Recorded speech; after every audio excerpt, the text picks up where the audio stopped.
Also, Okay, very good. I want to add something, Aaron, because I Yes. changed my templates several times. I know you already mentioned this in a lot of your videos, but I want to highlight this as well Oh, because yes.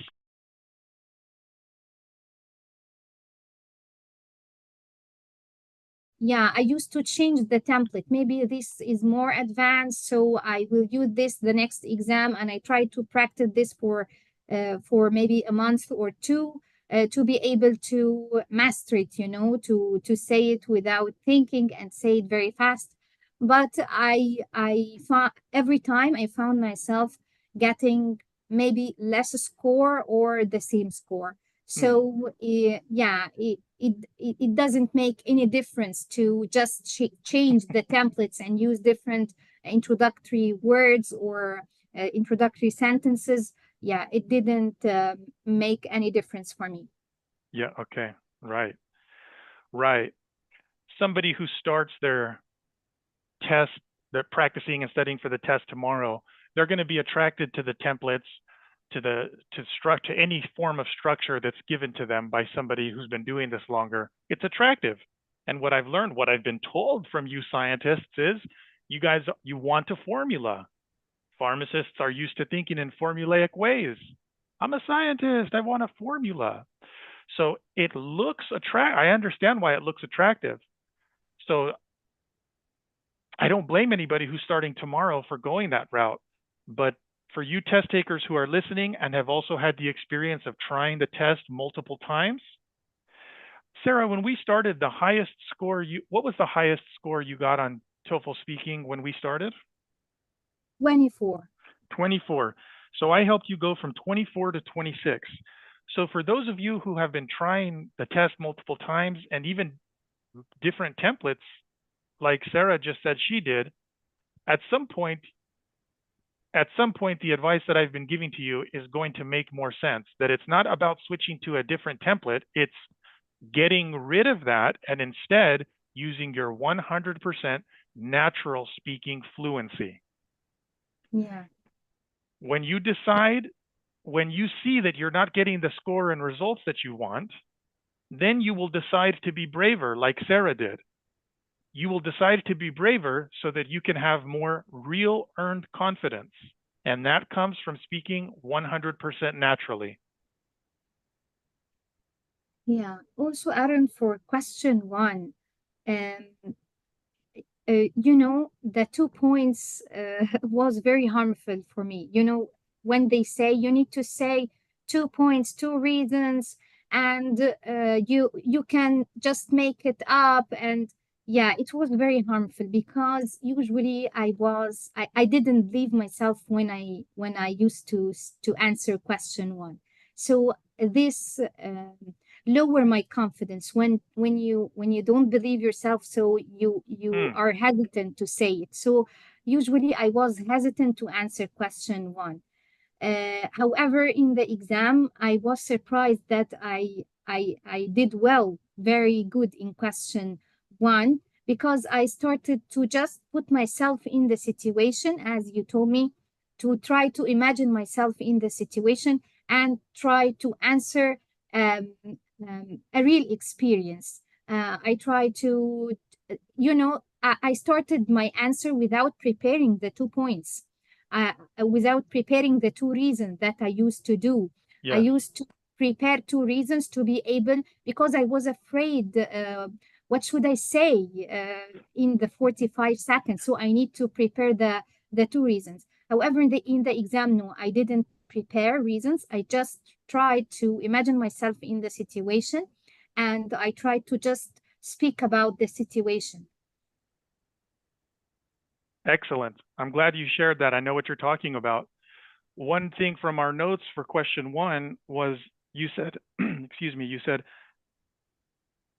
that when you feel that you're saying something that's not important to you, it you're not motivated. You don't have a strong force. You don't have a good positive energy helping, aiding, strengthening your speaking. And I said, well, why would you be doing that? And that what you just said a minute ago reminds me of that. You were told that it doesn't matter what did you say? It doesn't matter whether the things you're talking about are real or not, or you were given the incorrect advice of it doesn't matter whether you believe what you're saying or not, something like this. It's just about the vocabulary words. Am I right so far? Do you want to add to that, Yeah, or can I continue? yeah. You mean by that that the two reasons to prepare the two reasons? Well, I definitely mean that because the scoring rubrics don't say anything about two reasons. But I also mean you from the notes, you saying that when we were practicing, I remember you were giving answers that I could tell did not have the full power, the full force that Sarah had been showing me when we were talking casually. And you told me that you don't feel motivated to give an answer. It's hard for you to give a strong speaking answer when you're saying something that you don't really believe, or that because you were given advice that it doesn't matter whether it's real or whether you really believe it. It just matters that you say it out loud. Yeah, because they just told me you need just to use advanced words. So sometimes I use advanced word but without idea. The idea I feel when I answer the question one, I feel what I'm saying it's nonsense. Mm, So yeah, so sometimes I stopped when I answer because I don't believe myself. I feel no, I don't want to say this because I made it up.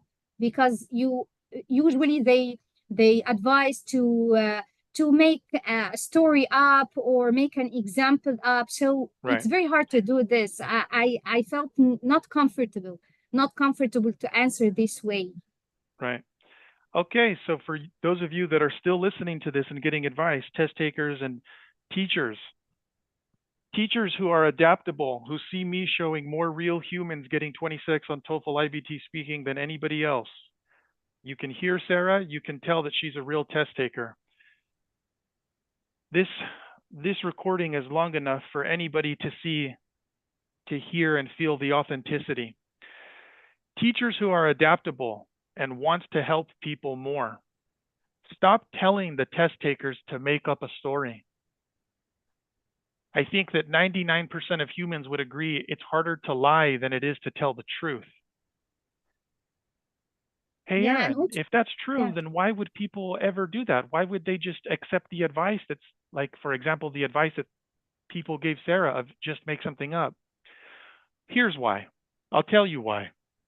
It's because in order to be honest, in order to speak the truth, instead of making up stories, making up examples, in order to tell the truth and be honest, you have to be brave.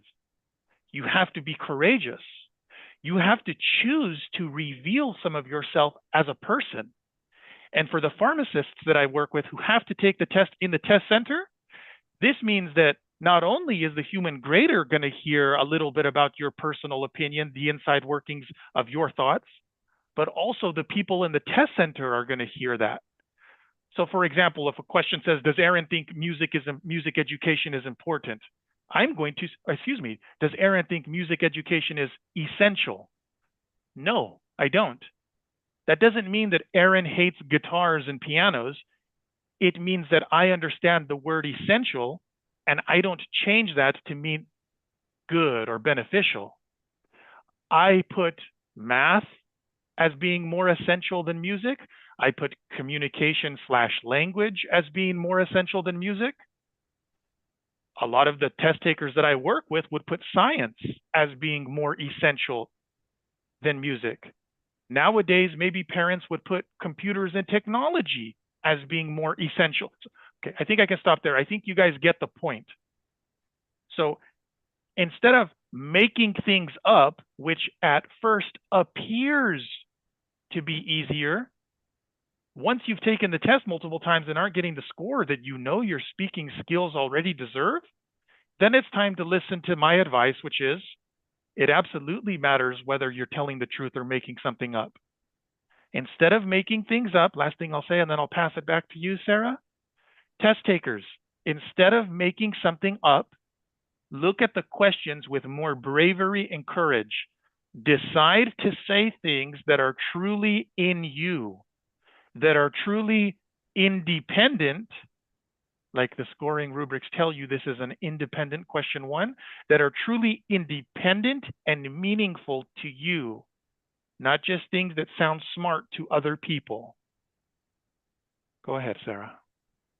Yeah, I really want to thank you, Aaron, because I'm grateful. As some of my friends advised me to start taking sessions with you. And the first session I told you, I know there is no magic, like magic formula or something to pass the TOEFL, but I was surprised that I passed after 5 sessions together. I have showed the most amount of people passing, getting 26 on TOEFL speaking than anybody else has. And when I say show, I mean real people like you can see and hear Michelle here, not just a post that may be real or not, but a person that you can see and hear. The speaking templates are wrong. Because to get 26 on speak, and when you see somebody who did get 26 on speaking or above, and they tell you they used the speaking template, they did not get 26 on TOEFL iBT speaking because of the speaking template. No, they got 26 on TOEFL iBT speaking in spite of the limiting nature of the speaking template. They got 26 on TOEFL iBT speaking because their speaking fluency was so good, is so good, that it was able to overcome the limiting structure that is speaking templates. If you want to see more videos with people giving you their best advice on how they got their 26 on TOEFL iBT speaking,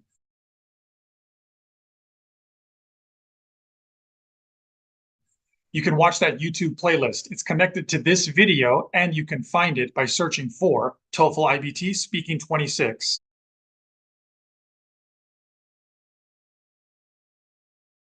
You can also find it by going through speaking26.com. These are people who before were not getting 26 on TOEFL speaking and after did get 26 and pass their tests. I asked them, hey, can you give your best advice to people who are still taking the test? How did you go from not passing to passing? When I read about the TOEFL exam, I didn't really think much of it. I just thought, okay, straightforward thing. It's an English exam. How difficult can it be? The pharmacy board needs specifically 26 in speaking. This helped me in passing my TOEFL exam. Aaron helped me to pass and get 26. Aaron, actually, any words will not be enough. But really, I'm very thankful. 26 in speaking, and I finally got it. And I'm so excited to get to the next step in my pharmacist license. Look at my accent, look at people who got 26. So just surround yourself with people who motivate you. Look, I passed. That bit that's missing is probably the most important bit to get you to 26. Yes. And that's the bit where Aaron, I felt, helped me realize where I was going wrong. And that bit where I was going wrong, I think it goes for everyone. It doesn't matter whether you speak English is your first language or not.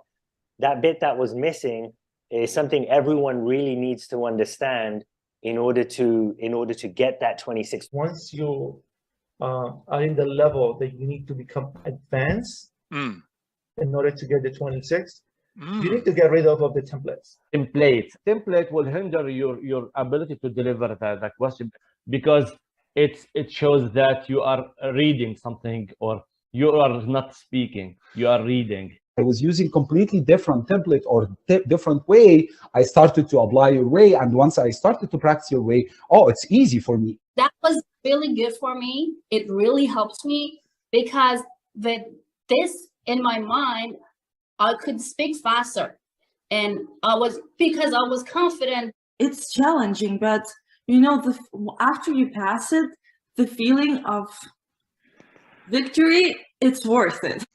As English is my first language, I thought the speaking templates would be enough to get me the 26 that I needed. Unfortunately, it wasn't, and I only scored a 23. Your lack of getting 26 is not due to your speaking ability. It has been due to your less than optimal strategy. Get rid of the training wheels. The templates the templates were like, oh my God, why did they create those templates? Aaron, you are a big helpful for students like us. We need somebody to like stir revolution in our heart inside, give life to our conversation. And this will never happen through other sites like they have exact traditional pattern, the template, first, second. For example, don't say, for example, the second time, for instance. Really?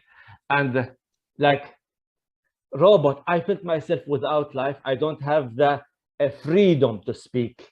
You don't have to worry that much about how can I mention 2 reasons with 2 details or 2 examples. It's too much for me. You help students to increase their fluency. Instead of following that speaking template or any other speaking template, trust your fluency. For the students who are taking with you, trust this guy. He's amazing. He will shift or improve your level as soon as possible. Like just jump my score from 23 to 26, like this. How many hours I took with you? 5. Look at this. 5 hours in 2 weeks. I passed my test. I hope you keep inspiring and helping more pharmacists and more other students to achieve their goal and become a professional here in the United States. If I had just, found you earlier. For people who's really, they have concern and they need to do it very fast, go to the original, the source of help. Go to Aaron. He's the guy. He was the guy for me. And hopefully he's the guy for you. And he'll set you straight. He'll tell you what you need to do to get that 26.